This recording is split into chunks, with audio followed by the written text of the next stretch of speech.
বাংলাদেশকে পাত্তাই দিল না শ্রীলঙ্কা। প্রিয় দর্শক, আসসালামু আলাইকুম।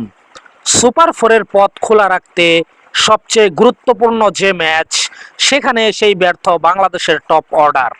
লঙ্কানদের সামনে দাঁড়াতেই পারল না ব্যাটাররা।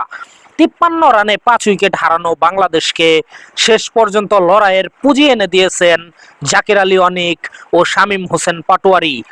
যদিও ম্যাচ জয়ের জন্য তা যথেষ্ট ছিল না। বাংলাদেশের দেওয়া 140 রানের লক্ষ্যে ব্যাট করতে নেমে রীতিমতো উড়ন্ত জয় তুলে নিয়েছে শ্রীলঙ্কা। এশিয়া কাপের হাই ভোল্টেজ এই ম্যাচে টাইগারদের 6 উইকেটে পরাজিত করেছে লঙ্কানরা। এমন হারের পর অবশ্য দ্বিতীয় রাউন্ডের পথ বেশ খানিকটা কঠিনই হয়ে গেল বাংলাদেশ দলের জন্য। সংযুক্ত আরব আমিরাতের মাটিতে এদিন মাঝারি রানের লক্ষ্যে ব্যাট করতে নেমে টাইগার বোলারদের বল একের পর এক সীমানা ছাড়া করেন লঙ্কান ব্যাটাররা। মুস্তাফিজ শরীফুলদের পাত্তাই দেননি প্রথম নিশাঙ্কা কামিল মিশারারা।